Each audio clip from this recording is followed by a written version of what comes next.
हुआ डेवलपमेंट बहुत हुआ है, क्या क्या हुआ, क्या अपडेट्स हैं, मूड है कैसा, कैसे रीड करूं ये फौरी सी जो रिलीफ गिफ्ट निफ्टी और एशियन पीयर्स दिखा रहे हैं उसको। गुड मॉर्निंग आशीष। सबसे पहले तो सब शब्दों के उच्चारण के लिए माफ़ी चाहता हूँ, लेकिन कल जो वॉल स्ट्रीट पर हुआ उससे काफ़ी सारे लोगों की वहाँ पर कब्र खुद गई होगी।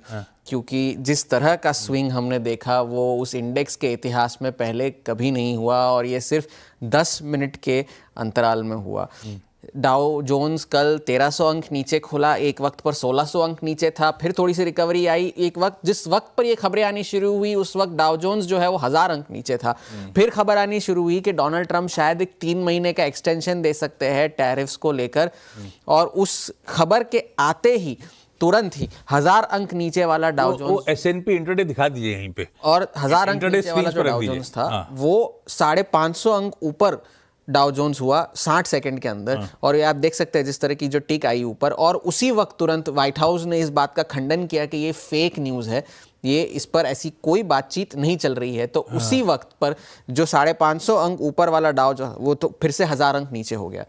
लो से हाई कुछ ही मिनटों में S&P तो 8.5% भाग गया था, और अपने लो से। डाउ में 2500 पॉइंट की इंट्राडे स्विंग हुई थी, जो इस इंडेक्स के इतिहास में पहले कभी नहीं हुई। ऐसा नहीं कि इंडेक्स कल खुला है, खेला उबे। हाँ बिल्कुल खेला, और बहुत बड़ा वाला खेला हुआ है। बस ये था कि 90 डेज की टैरिफ रिलीफ देने की ट्रंप सरकार तैयारी कर रहा है, तो रिकवरी आई तेजी से, और फिर खंडन शुरू हुआ। पहले बोला कि हम अनअवेयर हैं, और उसके बाद खंडन ही आ गया कि ये जो हेडलाइंस बन रही हैं हर जगह ये गलत है। सब मामला ठंडा। व्हाइट हाउस ने कह दिया ट्रिलियंस ऑफ डॉलर्स का खेल, $2.5 ट्रिलियन, $2.5 ट्रिलियन, और ये सिर्फ 10 मिनट के अंतराल में हुआ। तो इवेंचुअली जाकर के फिर 350 अंक नीचे जाकर बंद हुआ है डाउ। मगर इस पर आप कितना माने ये तो फिर अब डोनाल्ड ट्रंप पर ही निर्भर है। और जैसे ही सेशन भी चल रहा था उसी वक्त डोनाल्ड ट्रंप ने ट्रूथ सोशल पर ये लिख दिया कि चीन ने अगर जो ये 34% के टैरिफ लगाए हैं अगर वो ना हटाए तो हम और अतिरिक्त 50% टैरिफ कल से लगा देंगे चीन के ऊपर, और बाकी सारे देश जो हमसे बातचीत करना चाहते हैं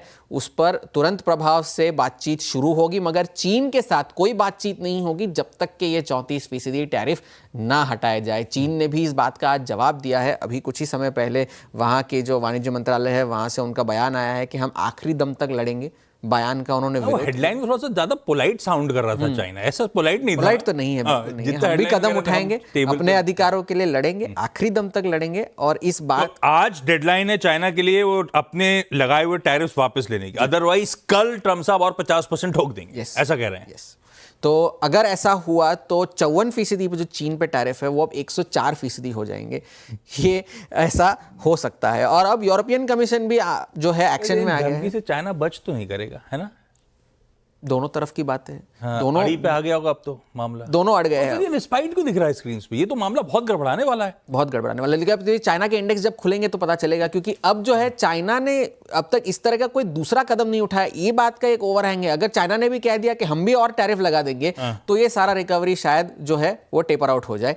ये एक ओवरहैंग बना हुआ। यूरोपियन पता पड़ रहा था कल जर्मनी ने भी कहा है कि स्ट्रॉन्गेस्ट टूल का इस्तेमाल करिए रिटेलिएट करने के लिए। और यूरोपियन कमीशन ने भी अब जो 50% टैरिफ जो विस्की पर लगाने वाले थे वो तो प्लान उन्होंने ड्रॉप कर दिया, मगर काफी ऐसे प्रोडक्ट्स हैं जिस पर वो 15 अप्रैल से 25% के टैरिफ लगाने का विचार कर रहे हैं, जिसमें विस्की पे लगाना तो गलत भी जिसमें डायमंड्स है, मोटरसाइकिल्स है, हाउस होल्ड अप्लायंसेस है, ग्लास है, टबैको है, पोल्ट्री है, इन सारे प्रोडक्ट्स पर 25% के टैरिफ 15 अप्रैल से लग सकते हैं। ये यूरोपियन कमीशन का विचार है। अब तक इस प्रस्ताव को मंजूरी नहीं मिली है, शायद इस हफ्ते मिल जाए और फिर जाकर के 15 अप्रैल से ये टैरिफ लागू हो जाए। काफी सारे जो है यूएस के दिग्गज भी अब ये कह रहे हैं कि ये टैरिफ वाले कदम गलत है। जेमी डायमन ने कहा है कि आगे चल के एक बहुत बड़ा डिजास्टर हो सकता है। ब्लैक रॉक के सीईओ लैरी फिंक भी ये कह रहे हैं कि कितने सारे सीईओ से मैं बात कर रहा हूं वो तो मुझसे अभी भी कह रहे हैं कि ऑलरेडी रिसेशन का माहौल शुरू हो चुका है।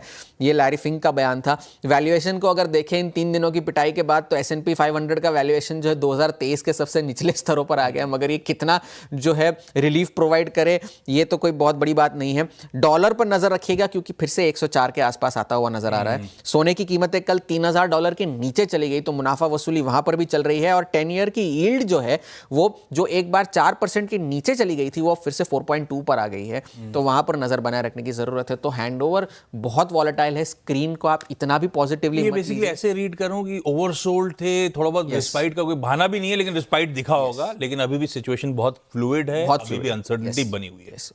All depends on US and China.